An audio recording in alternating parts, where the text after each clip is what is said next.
The name on the front is a hell of a lot more important than the one on the back. Doesn't anyone notice this? I feel like I'm taking crazy pills.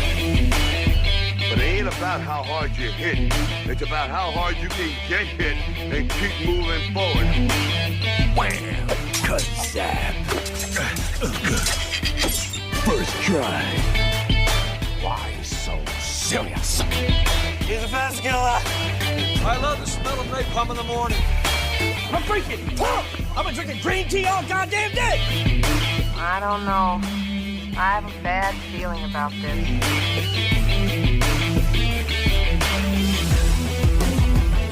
Hello, everybody. You are listening to the Good Day for a Movie podcast. We are brought to you by GD4GD. So head on over to GD4GD.com and buy some awesome gear because $10 of every sale gets donated to their nonprofit partner, which right now until the end of 2020 is the Pink Agenda. They are a nonprofit focusing on raising money for cancer research, for breast cancer research. And they've got some really cool stuff over there, so definitely go check it out. I'm Jacob. Alongside me, as always, Tate. What's up? And our anonymous third co-host. How we doing, boys? Doing good. I'm ready for a movie, and you know what? It's my pick, baby. I'm not good anymore. I can't wait for like another A24 movie. And it's a long one. I'm going to tell you that. Oh, no.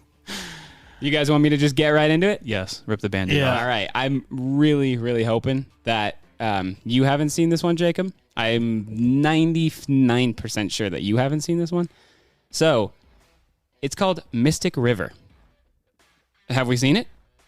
Ooh, I'm liking it. It's looking like we have it. Most definitely not. It's a movie from 2003.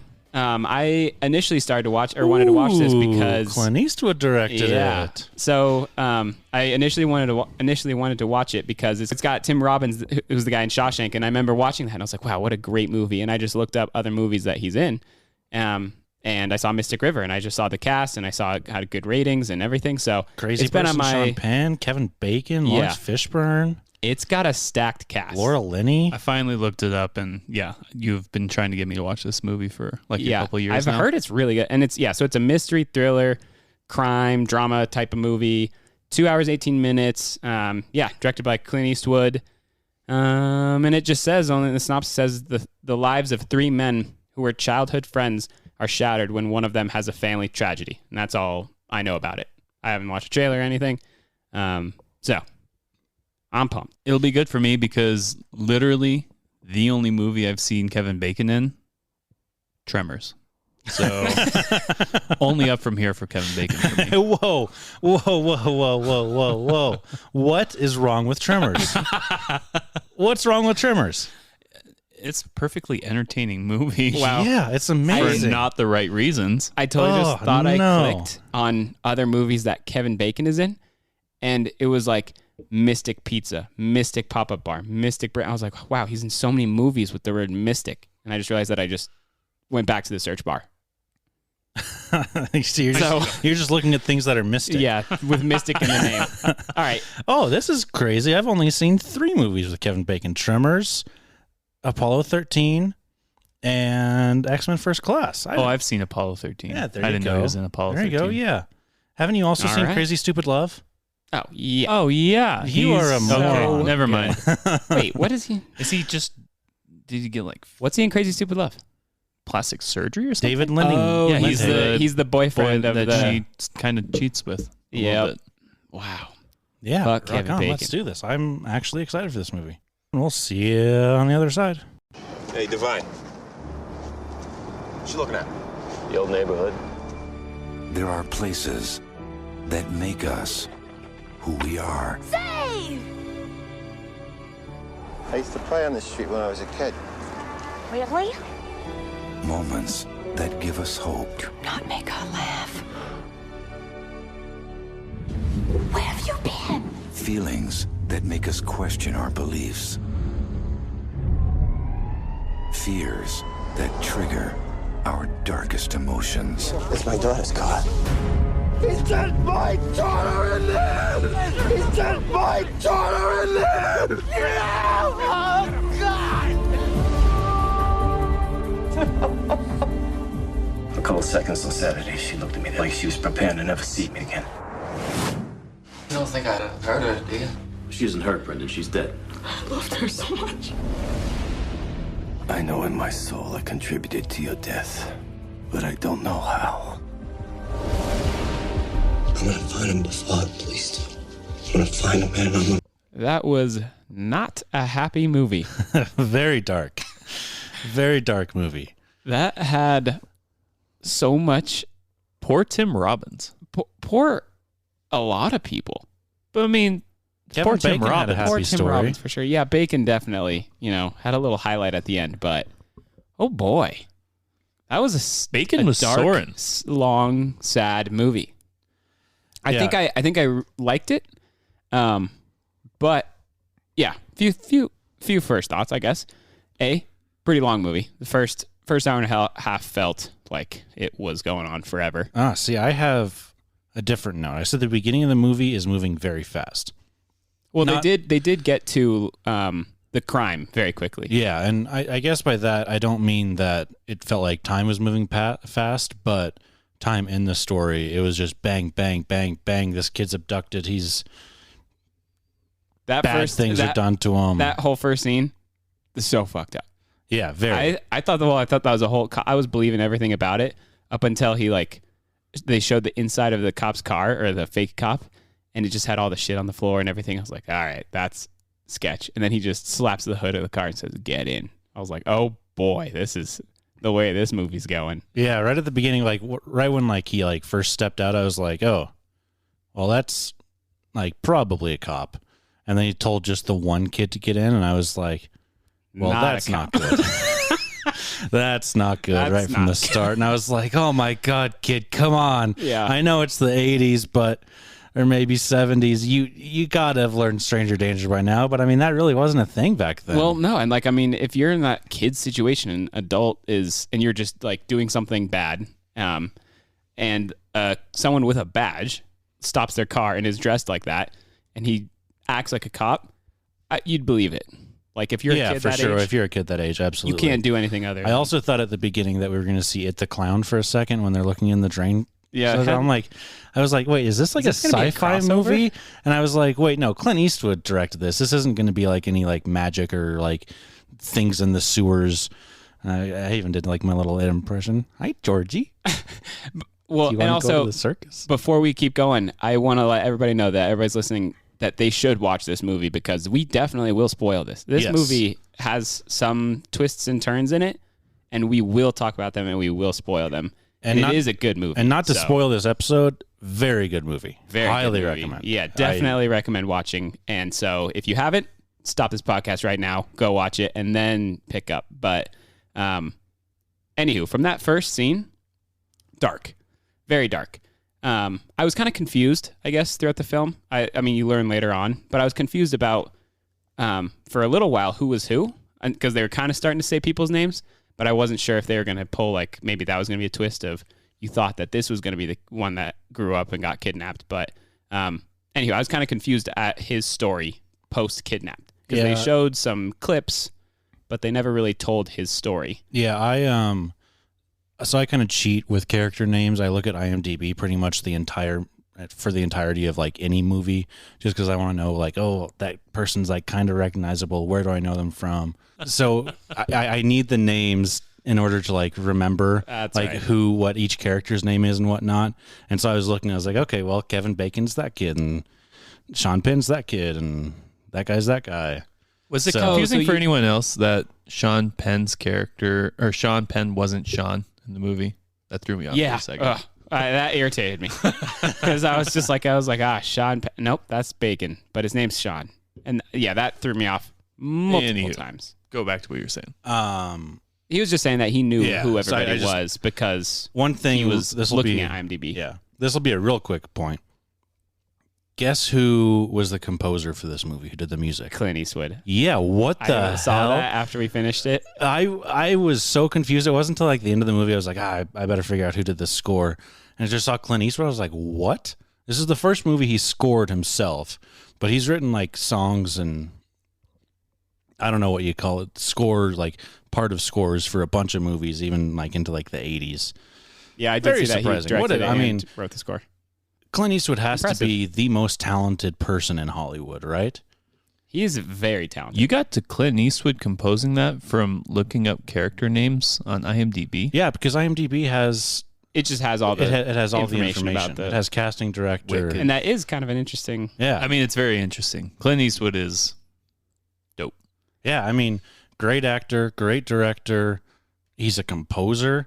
I mean, nothing about this score necessarily stood out. There were maybe a couple scenes where I was like, oh, this is like a... I can't even recall a single sound I heard. But I heard violins maybe that every was once good. in a while. Yeah, like there was... I can't even think of the scene in my head now, but there were a couple scenes in there where I was like, okay, I can actually hear the score now. Like there's a couple of moments also that was noticeable where there wasn't a score, which I think is just as important as a composer to be able to do that type of composing, to know when to like kind of let the movie breathe compared to when to really lift it up with the score. The next thing I want to talk about real quickly is the daughter, Katie, going out to the bars at 19. I think it was set in the 80s. Did you see the cars they were driving? Those were like Was this movie late set? 90s. Was it No. Jacob, It definitely wasn't. you set cannot in be the 80s. 19 years old and just casually go into a bar, order drinks, and turn on the jukebox post 95. You might be surprised. You are not a hot woman. Fact. They can do so many more things than us ugly men can do. So, but my whole thing is her dad, That yeah, Sean Penn. there was Like, an attitude when- about it. when- It's I mean, there's the whole like Well, getting by. when she said she was going out. I will say, okay, so there's multiple aspects to this. I do agree. It wasn't just the dad. The dad I can understand. I can kind of retcon that in my head and just be like, look, this is a Catholic dad. They're probably Italian would be my guess. And so that's Irish. just kind of, what? very Irish. Irish? Very I'd Irish. buy either. Keep going. Both are countries that have many Catholics that come from them, come from those countries.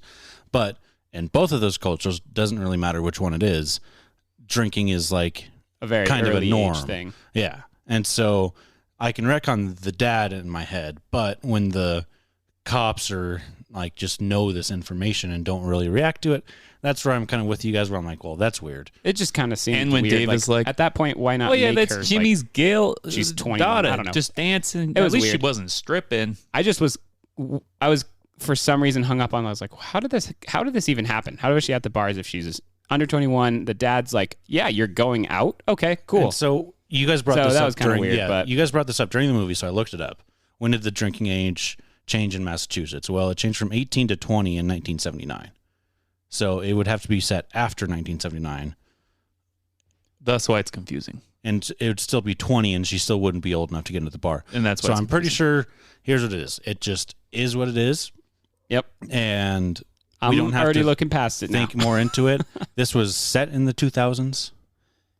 Because of And all we of the- get to my issues with the movie. we haven't really heard of you that it much. is what it is. I struggled a lot with this movie. And there is a theme about you liking or not liking dark movies. Well, absolutely. Okay, dark movies are good if they have a point. I look for a point. Hard to find a point in this movie. I think there was eventually, which redeemed the movie, but there were so many frustrating aspects about this, a lot of them petty. And I'll go through the petty ones before I get to the serious ones. First petty one, I hate it when the child actor and the adult actor do not translate well. Like the kids, Sean and Dave, and the only one my gosh, so petty. it's pretty petty. Like looks wise, Yeah. or what are you talking about? Like Yeah, looks wise, he's saying Jimmy that the went kid from a doesn't look like redhead, the- blue-eyed to Sean oh Penn. my god, who freaking And then cares? the kid that looked like he should have become Sean Penn became Oh, Kevin the Bacon. king of petty over here. Bad. Okay, but how about you focus on Okay, what the kids next. were like in those opening scenes, what their attitudes were. Sean Penn's character Yeah, that was fine. Okay, so next. was this kind of standoffish, like, I don't really care if you are a cop or not. My other petty one was Katie going to the bar. We already covered that. Cool. Next one was the dialogue. The dialogue was so bad.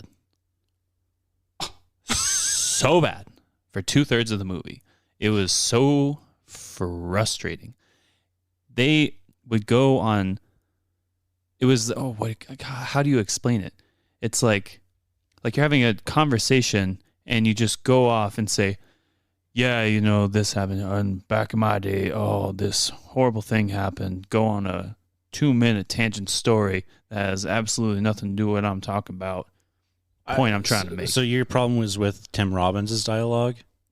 No, Jimmy, when Jimmy was when Sean was interviewing Jimmy and Jimmy was like, you ever think about the little things? And I was like, oh, he's probably going to say something like, oh, maybe I shouldn't have let my daughter go out to the bar. And he's like, what if I got in that car? If I got in that car, then maybe I wouldn't have married that woman and I wouldn't have had Katie, and then Katie wouldn't have been my daughter, and then Katie wouldn't have been murdered. I was like, what the fuck? And there was 10 or 12 cases of that throughout the movie. And they were all, it's that kind of dialogue where it's just, it is what it is. It's just Hallmark. Maybe that's Hallmark dialogue. No, I think that's crazy. I think that's just like a grieving father trying to figure out what went wrong and where it went wrong. For that example. And that goes back to his childhood friend getting abducted. He's just saying how one small little difference can change everything. It was forced writing. Bringing it back to Dave getting abducted. Well, yeah, I guess just initially, I'm going to just completely disagree with it. I thought that the dialogue and the writing was incredible. It was gripping, I think is the best word, because you didn't want to look away, even though with a lot of these kind of talky movies, you almost feel like you don't have to be watching because or the meat of it is in the words, but the words are so gripping that you can't look away. I felt like every word played a role in it. I felt like every single sentence I was saying, I felt like except for Celeste was the one where I was like, all right, either speak up or just, I don't know. She kind of annoyed me, but her role still fit. I think the way she acted and everything still fit. But I think that the dialogue and all the conversations. I'm going to stop you first. She was nominated for an Oscar for Best Supporting Actress. Celeste? Yeah. I do want to get into that. Yeah. I do want to get into that because acting wise, this movie was incredible. Yes, absolutely. Sean Penn was insanely good. Tim Robbins, so good. And Tim Robbins delivers a performance that I think is probably very difficult to accomplish, where he's playing a character that has to be so almost just detached from reality because of this thing that happened in his childhood. And it's to try and put yourself in something like those shoes and act like someone that happened to early in their life would be so hard. And I kind of figure that when you're trying to play no emotion, which is kind of what Tim Robbins was doing throughout the entire movie until the end, really. And there are a couple other scenes, but trying to play no emotion is probably harder than trying to play up any emotion. Well, going from no emotion to extremely emotional in that one scene that he had with Celeste where he talked about the wolves. And even in that very last scene where he was with Jimmy and trying to plead that he didn't kill his daughter and all these things. I thought that, and so that gets into the acting. I thought was incredible, and I did see that this movie was nominated for a lot at the Oscars, and it actually won. Sean Penn won for Best Actor, and Tim Robbins won for Best Supporting Actor, and so I didn't know that Celeste won also for Best Supporting. She did not win. She was just nominated. Oh, just nominated. It was also nominated for Best Director, Clint Eastwood, and Best Picture. Yep. Which I don't know what it went up against, but I'm not surprised that they won the Best Acting, because I thought that Tim Robbins and Sean Penn were incredible in this movie.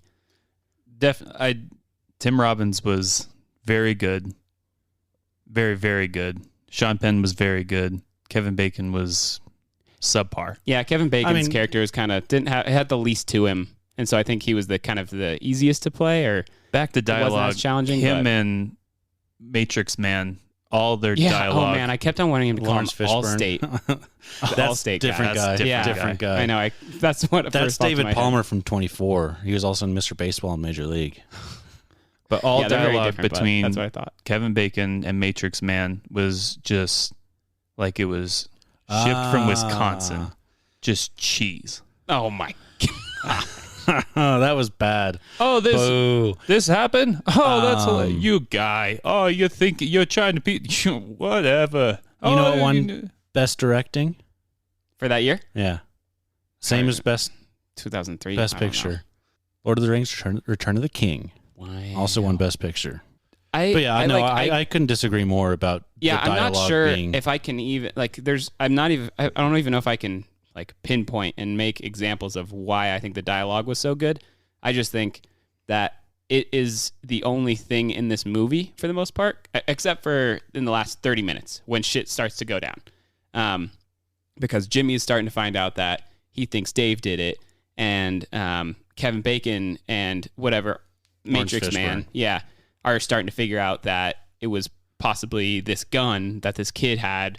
They don't know exactly who, but they're basically hunting up this other tree, and so that's when shit started to get real, and that's when there was more action. But up until that point, like you never see anything about Katie's accident. You never see anything about Dave's mugger that he attacks or whatever gets attacked by. You never see anything that like they don't even really show like even the initial car ride there where he jumps in the car. That wasn't like very action heavy, but it was just like the entire movie felt purely based on the dialogue and the interactions between and the conversations between everyone. And so I'm like, just because of that, for almost 2 hours of that, just building it up, I thought it was incredible. Yeah, the movie and Eastwood does a great job of not showing you, which makes it feel even more intense. Yeah. Well, and I also did find out that, again, like a lot of these movies I'm finding out, based off a book. Yep. And I bet the book was written in 2001. Incredible. Yeah. So they made this movie fast. Yeah. But this is the type of film where I can see how the book would be gripping. Oh, yeah. To circle back on a topic we were bringing up earlier, since you brought up the book, the time period that it was set, the first scene takes place in 1975. The rest of it takes place 25 years later. So 2000. All right. There we go. Bang! All right. So is there anything else that you didn't like about the film, I guess? Yeah. My other it is what it is moment. When Kevin Bacon's just like, oh shit, Jimmy, you killed Dave? Damn. It is what it is. Yeah. And then they go to a fucking parade and he's like, oh, finger pointing at you. Gotcha. I think and then Dave's wife is just like, holy shit, my husband is probably dead. And he was not involved in this at all. He was just extremely traumatized and crazy from his past. And he just got killed. And we're at a fucking parade and his kid is on this baseball mitt knowing that his dad just died. Well, I don't think the kid... Well, basically, but his dad's gone. Yeah, his dad was missing and dead for sure. But I think my whole response to all that is because I at the end I was a little like, okay, Kevin Bacon, why are you just chill with all of this happening and like you're not going to go arrest him, you're not going to do any of this? But I think it goes back to how he feels when he was on the street corner and they were both sharing that bottle of whiskey, and he said, and what is it? Jimmy's character or Jimmy was like, he's like, it takes us all the way back to that single moment when we were 12 years old or whatever, how old they were. And like Dave got thrown into that car and he's like, nothing's been the same since. And I think it just kind of realized for him and for Kevin Bacon that at that moment, they're like, wow, ever since that moment, our lives have been like fucked. Like we have just gotten, and I think Kevin Bacon was just kind of hit a moment where he's like, I don't even know what I'm going to do right now. And then obviously his wife calls. And so he's just immediately happy again. But so I think that it was kind of like, all right, we have gone through so much shit. I don't need to throw this on the plate right now. But I do agree with you. That was the one thing where I was like, okay, it is what it is. Yeah, I do agree with that. I think you touched on something there. And when you first said the name of what movie we were going to watch today, I read the IMDb synopsis, and it says the lives of three men who were childhood friends are shattered when one of them has a family tragedy. And I think that description is very apt, and it kind of leads you to think that this family tragedy is the daughter. But what I think it actually is what you were saying, is Dave getting into the car.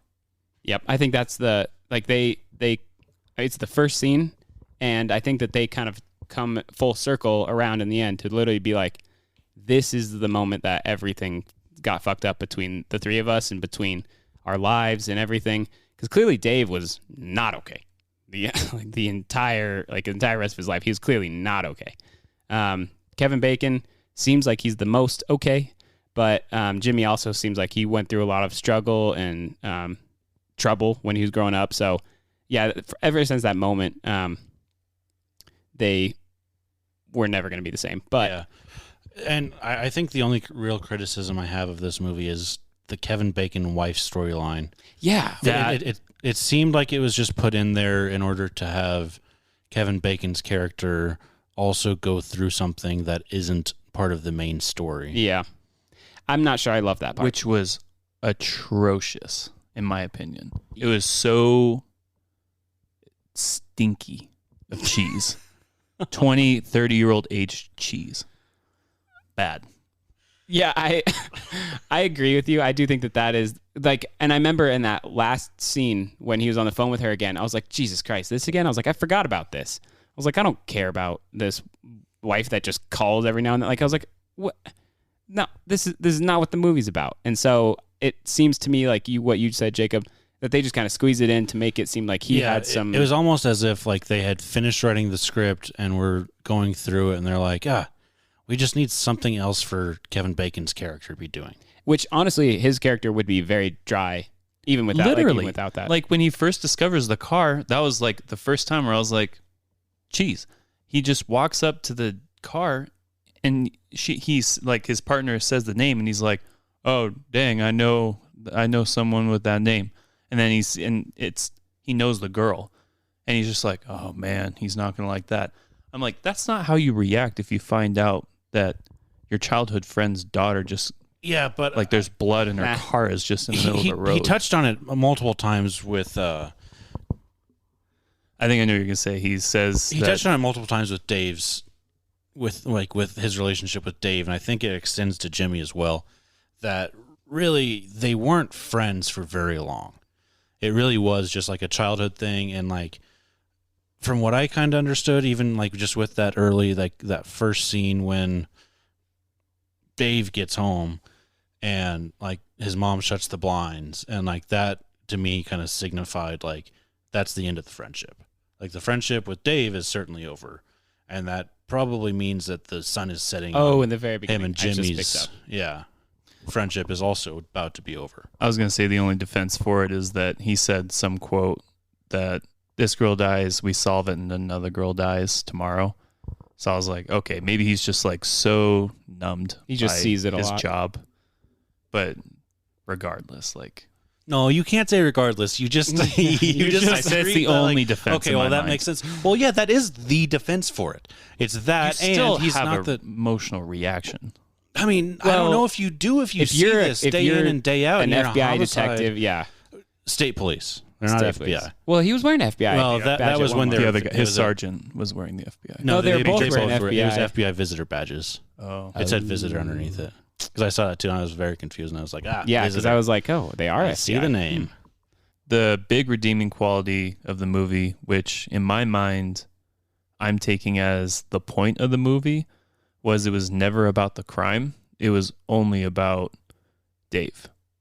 So for me, looking back on the movie, I'm pretty much ignoring the crime. I'm thinking, guy goes through traumatic experience. He's coming home from the bar. His traumatic experience is triggered, and he sees an assaultant. He acts out, and he doesn't know what to do, and he goes into this protective mode.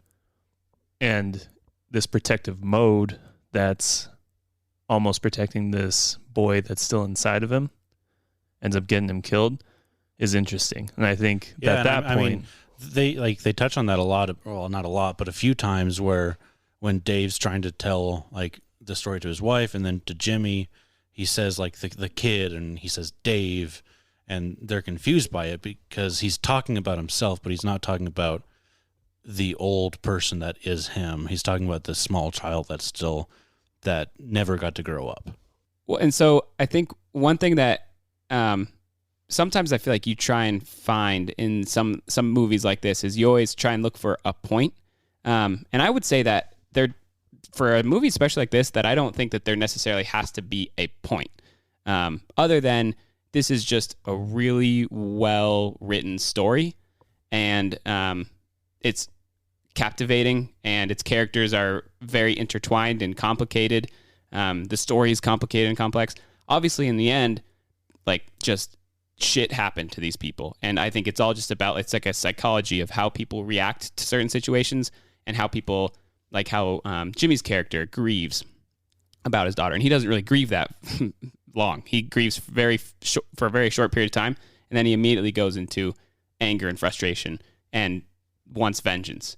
And so I think it's more of a just a really good story than it is needing to find a point of it all, if that makes sense. No. Yeah, I think I'll push back on that as well. I think it's discrediting filmmakers for the most part when you say that there wasn't a point. There's movies where there certainly isn't a point, but I think typically there is always a point in movies. And I don't think necessarily you're saying that there was no point at all, that it was just kind of a story that happened. But I think kind of the point of this movie is kind of what was touching on, is that Dave's character was so traumatized by this, and this isn't to say like what they set out to make a movie about is about how childhood traumas can come back and like stay with you forever and whatnot. But I think what it is to say is that these types of movies exist to not only entertain, but there is a point to it, and there is a reasoning behind it that I'm just not smart enough to come up with off the top of my head right now. Well, it's to tell his story. Like, it leads you to think that it's a crime movie, and it has a crime, and it's in the orbit of the point, but I think Dave is the center. I think everything is revolving around him and him eventually dying, and just the crime is like the biggest thing that's revolving in the story that we're watching. You're saying that... I think it's part of the writing, because I was trying to... There's a name for it. There's a name for when you give someone a riddle and the answer hinges on a piece of information that you withhold from the hearer. And that's kind of what happened to us, because at the start of the movie, I was like, okay, Dave obviously killed Katie. So how are we going to find out that Dave killed Katie? Yeah, for like the most part of the movie, I was like, and then Dave killed Katie. 20 minutes. See, I didn't take it like that. I pretty much knew, because it was so obvious that Dave did, that he didn't. And that's then what it I was also obvious that it wasn't the boyfriend. Like, I was convinced. If it was either of those two, it would have been Dave. Just too obvious. Like, either way. Yeah. But that's what I kind of liked about it, is because, I mean, from the get-go, Dave is suspicious. He's clearly the number one suspect. And I was convinced that the boyfriend didn't do it. But like they keep pushing you towards Dave did it, all of these things. And so I'm with you. Like, I was convinced that Dave did it, but I was like, that's not the way that this movie's going to end. So how is it going to end? And that's the point, is that there's this, I really wish I could remember the name of it, but it's like a bad riddle, where it leads you to the obvious answer, but it doesn't give you any way to get to the real answer without this piece of information until it's given to you. Did that make any sense? Sounds like a very frustrating Yeah, riddle. no, I know. Well, exactly that's basically this, like, so we didn't. Well, that's any mystery. But in a good mystery, it gives you enough pieces where you could find out the solution to the mystery from the beginning. But does that make it so? Yeah, but I don't think that's necessarily true about from the beginning. Like, I know you don't mean from the very beginning, but I think that at least I was able to pick up on most of the breadcrumbs. I knew that I could tell that Dave was not a reliable narrator, and so his story wasn't truthful. But I also, just from watching mystery movies and whatnot, could deduce that, oh, hey, this probably isn't going to be him. Exactly. Yeah. And so how, like, what did he go through? And I didn't know that he was going to have killed a pedophile, but I was like, he probably killed the mugger. And then, so I thought the lie was going to be that he just left him on the street. And then when they brought up the car, I was like, okay, so he ditched the mugger, and he actually did kill somebody, but he didn't kill Katie, because I couldn't find a reasoning in my head while watching the movie why he would kill her. There was no real reason for it.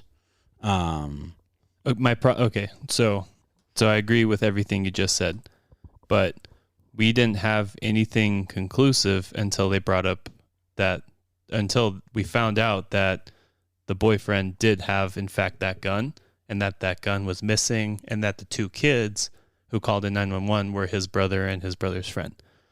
So, backtracking, for me, not knowing that information until 20 minutes from the end of the movie, that is why I think that the movie was based around Dave, because it didn't give you any but it was opportunity to based solve the around crime. Dave, but as the audience, we're supposed to see it through Kevin Bacon and Lawrence Fishburne's eyes. They are our entrance into this movie. And so we know as much as they do throughout the entire movie, right? And kind of Jimmy, too. Like, we see it from Jimmy's perspective, plus Kevin Bacon's perspective. Jimmy knows that he killed saying. the boyfriend's dad. And so, but Kevin Bacon doesn't. And so that's why I think, like, we know that they had this friendship. We know from what Kevin Bacon said that they aren't really friends anymore. We find out that Dave and Jimmy are married to each other's cousins. Not in an incest way, but in a... Dave's wife is Jimmy's wife's cousin. And so we find that out, and we kind of find that out about the same time Kevin Bacon's character finds that out. And so if you look at it through Kevin Bacon's eyes as he's unraveling this mystery, so are we. And I think I like movies that don't tell us the whole story and leave the characters in the dark. That is true, because Matrix Man kept saying, Dave, Dave, Dave, Dave. But Kevin Bacon kept saying, gun, gun, gun, gun. Yes. And then we didn't know. And also, it did come back full circle because the voicemail is what keyed him or tipped him off. And that was the first thing that we hear about the crime. Yep.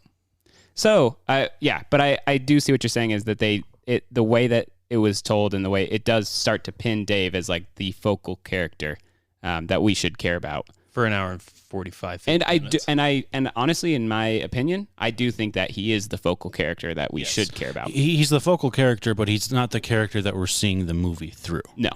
And he's like, and that's what I think I like so much about his character and his role in like the character's life basically throughout this film is that he's kind of pinned as like he's the one that everyone immediately goes to, like at least in the audience, people watching. They immediately go to him and they're like, oh, he probably did it. And then there's all these things that like say, oh, he did it. So then so everyone starts to care about all of his little movements and everything small that he did to either pin him or not pin him, like as you're trying to figure it out, kind of like what the cops are doing. But in the end, you realize that he really just had his own story separate from everything that happened. And he's just getting almost like blamed and framed for everything. And in the end, he was just, and I think it kind of goes back to, because something I wanted to talk about was that very last scene where the wife of Jimmy, whatever her name was, I don't even freaking know her name. But when she was like on the bed with him and she was just like, we are lions, we can rule this town, you did what you had to do. And she basically knew that he just went out and killed Dave, even though they didn't, like they caught Katie's killers and Dave wasn't the killer. She was still like, you still did what you had to do. You thought that this was right and you went and did it. That's because you're a lion, you're a winner. And like, we're not weak like the others. And so that like right there tells me that this movie was kind of made up of this lion character, which is Jimmy, who is someone who's smart, savvy, and like they even said it too. They're like, yeah, he's a smart guy, but he's tough, and he thinks that he's always right. And then there's this character that's kind of like the gazelle, I guess you'd say, or something like that. And that to me is the Dave. And like Dave is kind of like, and he says, if you admit that you killed my daughter, I'll let you live. And so he's basically just saying, admit that you killed my daughter, admit it, even though he was just telling him that he didn't. But Dave still comes down and he says, okay, you're right. I killed your daughter. I just want to live, please. And he was like, and that was almost the weak way out of that interaction. And so I think that is what got him killed. But I just thought that was an interesting last analogy. Yeah. And like if Dave would have said, their I two will personalities. take you to the dead body to the person that I killed, and I'll show you where I put him. Yeah, like Dave, that would have solved. Dave could have got out of it, problem. but because of his life and because of the way that his life has gone, he was just like, Jimmy, you're my friend. He was like, and he was not even that, but he was just like, all right, Jimmy, you're right. I just want to live. Please just let me live. And he was almost just begging for life and said, I'll say whatever you want me to say, just please. And so that was the last thing that ended up getting him killed, was that decision. But so I thought I thought that Dave and his character and things that happened to him that shaped who he was. And even going from him beating up that pedophile, but not telling anybody about it because he was scared of the repercussions of it. And basically being a shady character the entire time, but being very like closed off and not himself, like almost emotionless.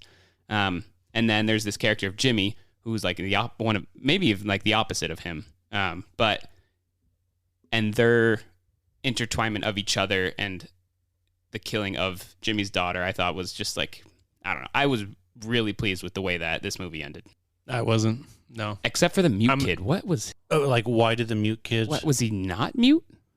How did the brother know? What it is. I don't know about... That was the one thing that I thought in the end was, how does the brother know that? Like, I mean, I can see how the cops would be like, brother oh, says, I know that you can talk. Why the fuck did both of you learn sign language if you know that the other kid can talk? Yeah, I'm confused by that, but I like the reasoning of why the brother killed her. About the whole, he didn't want his brother to go away. Yeah, because... I thought that was a good reason. It wasn't a cop-out. I thought that it was... Like, it just wasn't a cheat. Like, there was a reason for it, and it was... The groundwork there was kind of laid. It wasn't laid heavily. It didn't have a solid foundation, but it was there. Then why did they call 911, and then why did they try to hide the body? Well, I guess they say because they're kids. They did say that when Kevin Bacon's character said at the end that when they confessed that it was mostly an accident.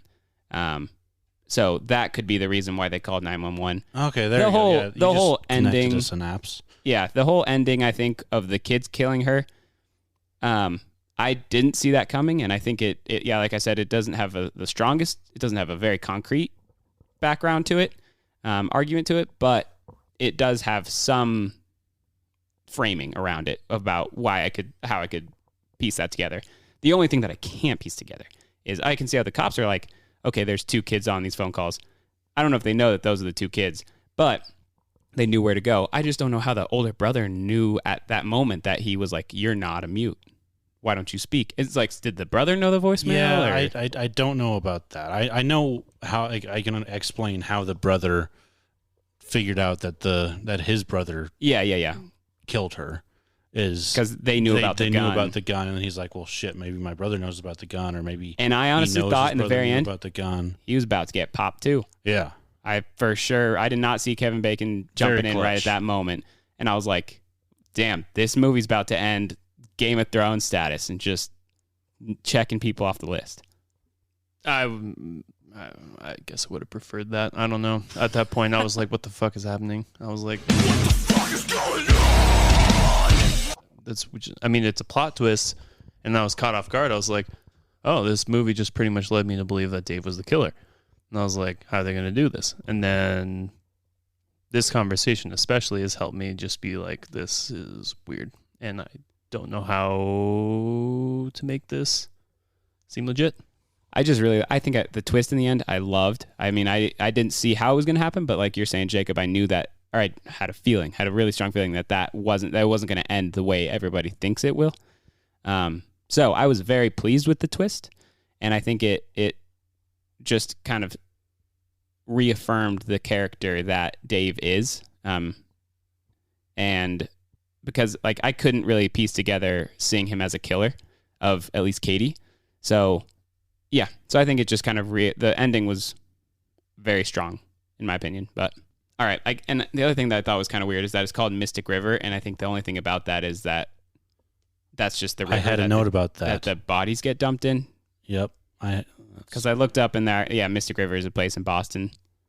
I had a note. I said, "Oh, that's why it's called Mystic River." Because they don't point at the very end. He says, "I dumped the body in Mystic River." I was wondering if they're ever going to get to it, and I think that was the only connection to the name of the movie. But maybe it's just because that's where maybe it's because that the main event of this entire movie is what took place at the Mystic River when Jimmy killed Dave, because that's kind of the focal point of what this all built up to. Like everything that happened in their life, and Katie, and everything, like the mugger, and Dave getting injured, and the shadiness, and Kevin Bacon's character. It all led to this like climax of interaction between Jimmy and Dave. Jimmy thinking that he killed his daughter, Dave not knowing what he's talking about and trying to plead for his life, and then their child and everything that happened in their life just kind of changed, and he murdered his childhood friend. What do you think? Do we have anything else, or should we move into some scores? Might as well. Okay, let's go to the score aggregators first. That's a good idea. Rotten Tomatoes, 88%. IMDb, 7.9 out of 10. Metacritic, 84 out of 100. What do you think? You got one for me? I can go if you don't. I guess, yeah. I had a number. It's probably a 7.3 for me. I really did not like the dialogue, and I didn't think it built up to anything. I think it told you who the killer was, made you stress about it for an hour, told you it wasn't him and it was someone else, and by the way, his friend got away with it. The only redeeming quality I see in it is that it was a very detailed story about a troubled guy, and that part was done really well, and it was acted very well. Outside of that, did not like the movie. That's fair. My original score was going to be an 89, but at that first scene that we see Lawrence Fishburne and Kevin Bacon, Lawrence Fishburne makes a Bill Clinton cheating on his wife joke. So that's going to earn it the classic Jacob, everybody knows about this rule, 1 point bump to a 90 out of 100. I thought this movie was awesome. I mean, I think I laid out good enough reasoning that I don't need to really recap here. 90 out of 100. Tate, your movie. Great pick. Thank you, Jacob. And actually, I thought your score was higher than I thought you were going to. So, You can say thank you to Tim Robbins. Tim Robbins is Thank so you, good. Tim Robbins. I think that my main points about this movie is I love, definitely highly recommend watching. This seems, as far as like all the movies we've seen, this would be one that I'd say highly recommend. I love the crime. I love the mystery. I love the twist. I love the characters. I initially didn't like the slow burn because I thought that it was a little too long, a little too slow.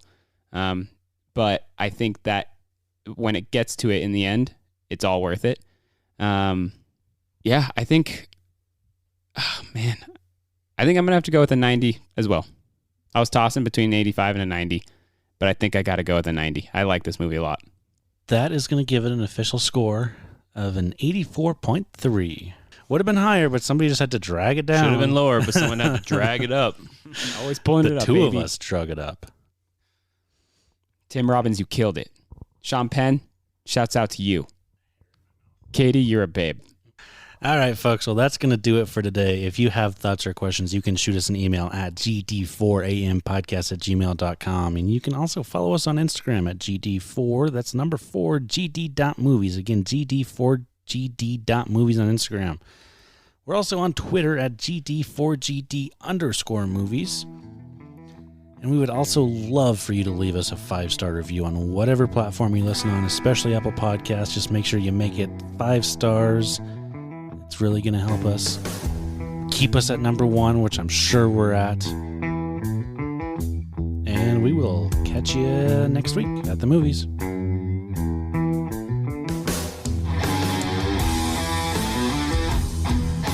When you come to the end of the line with a buddy who is more than a brother and a little less than a wife, getting blind drunk together is really the only way to say farewell.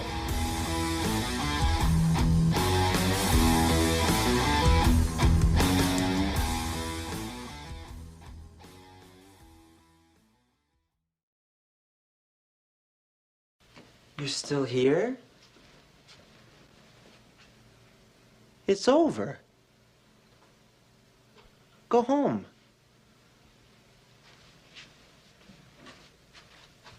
Go.